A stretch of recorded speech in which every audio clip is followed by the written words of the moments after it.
जिस पर हमारा हक ना हो और उसे लेने का मन हो, तब महाभारत की शुरुआत होती है। और जिस पर हमारा हक हो और उसे छोड़ देने का मन हो, तब रामायण की शुरुआत होती है।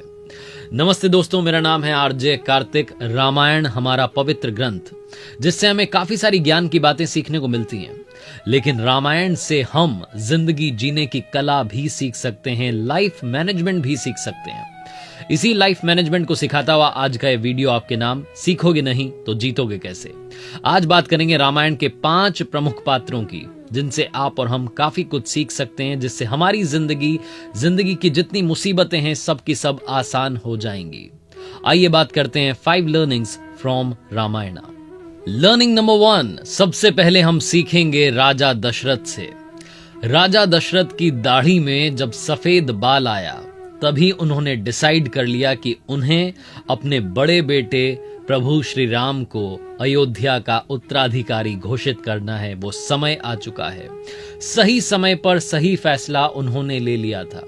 सबसे बड़ी सीख जो राजा दशरथ से मिलती है, जिंदगी में परिस्थिति को देखें, अपनी क्षमता को देखें, भविष्य को देखें, उसके बाद में डिसाइड करें। हम में से बहुत सारे लोग एक पोजीशन से चिपक जाते हैं, मालूम होता है कि हम उसके लायक अब नहीं रहे, अब हमारे अंदर उतनी क्षमता नहीं रही, लेकिन तब भी वो मोह हमें बांध के रखता है। हम वो सत्ता नहीं छोड़ना चाहते, वो कुर्सी नहीं छोड़ना चाहते। जिंदगी में सबसे जरूरी है अपनी क्षमता के अनुसार अपने फ्यूचर को लेकर के सबसे बड़ा डिसीजन लेना।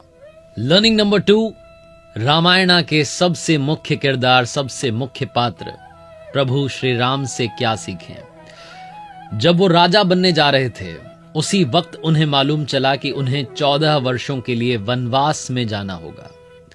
एक पल के लिए जो कुर्सी, जो सत्ता आती हुई दिख रही थी, वो सब कुछ चला गया।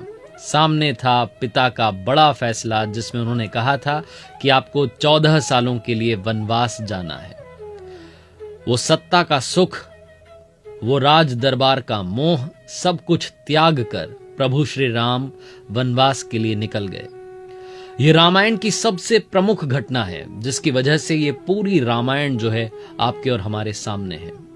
लेकिन ये सबसे बड़ी घटना, सबसे बड़ी बात सिखाती है, परिस्थिति चाहे जो आ जाए, जिंदगी में चाहे जो सिचुएशन बन जाए, कभी भी अपने कर्तव्यों से पीछे मत हटिएगा। प्रभु श्री राम ने एक एक बात जो रामायण में कही है, अगर उसमें से कोई एक बात भी हम अपनी लाइफ में फॉलो कर लें तो मुसीबत हमारे आसपास नहीं आएगी। भगवान श्री राम का नाम लेना बहुत अच्छी बात है, लेकिन उनके आचरण को अपनी जिंदगी में ढाल लेना बहुत बड़ी बात है, क्योंकि जो चरण होते हैं वो मंदिर तक ले जाते हैं और जो आचरण होते हैं वो भगवान तक ले जाते हैं। लर्निंग नंबर 3, माता सीता से क्या सीखें। जब दासी मंथरा ने कैकेयी को भड़काया और कैकेयी ने राजा दशरथ को जाकर के कहा कि राम को वनवास के लिए भेज दीजिए, तब कहीं भी माता सीता का नाम नहीं था। सीता को भेज दीजिए ऐसा नहीं कहा था, लेकिन माता सीता ने कहा कि वो भी प्रभु श्री राम के साथ में वनवास जाना चाहती हैं, वनवास के लिए प्रस्थान करने के लिए तैयार हैं।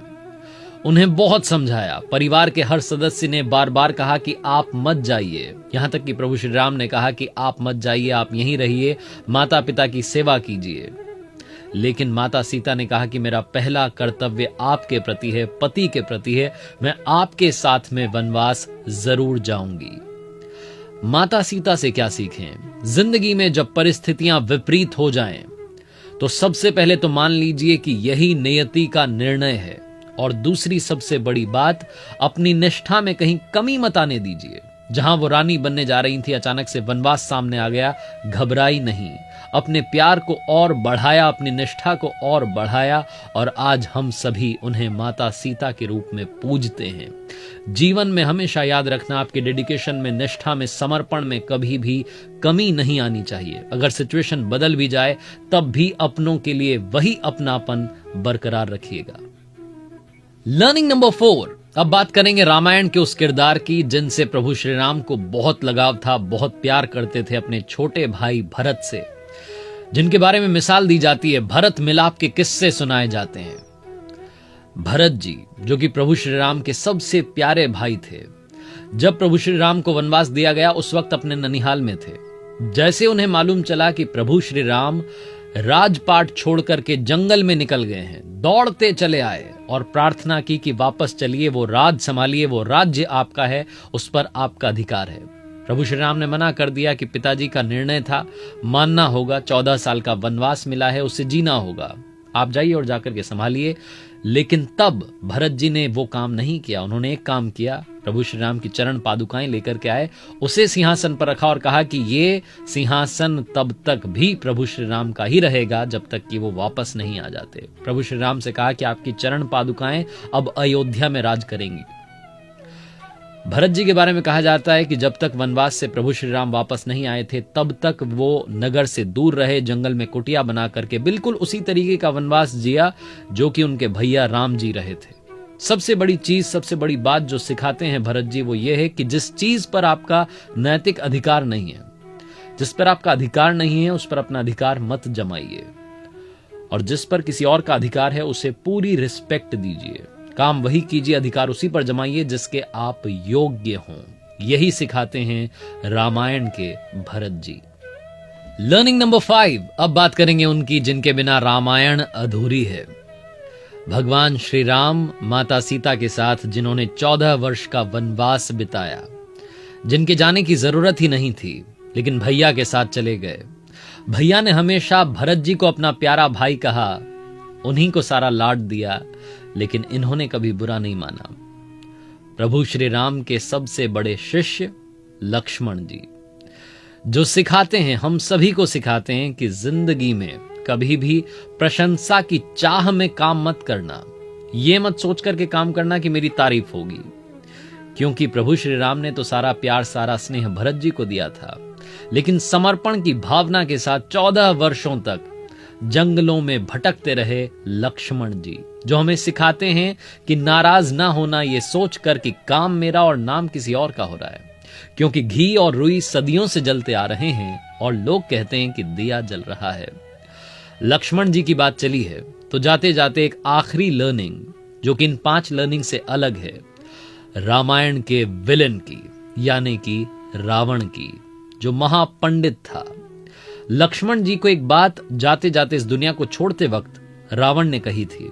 लक्ष्मण जी से कहा था कि लक्ष्मण, जिंदगी में, जीवन में हमेशा याद रखना, शुभस्य शीघ्रम, यानी कि जो शुभ कार्य है वो जितनी जल्दी हो जाए उतना अच्छा है, और जो अशुभ काम है उसको जितना टाल सकें उतना बढ़िया है, उसको टालते चलिए और शुभ काम को, शुभ कार्य को जल्द से जल्द कर लीजिए।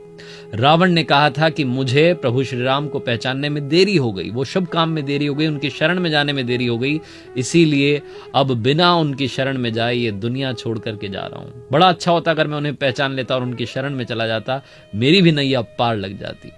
और जाते जाते आपका अपना दोस्त आरजे कार्तिक बस यही कहना चाहता है, ऊपर वाले के दर पर, भगवान के यहाँ पर चतुराई नहीं चलती, वहां सिर्फ भोलापन चलता है। याद रखिएगा, जिनके कपट दंभ नहीं माया, तिनके हृदय बसहूं रघुराया।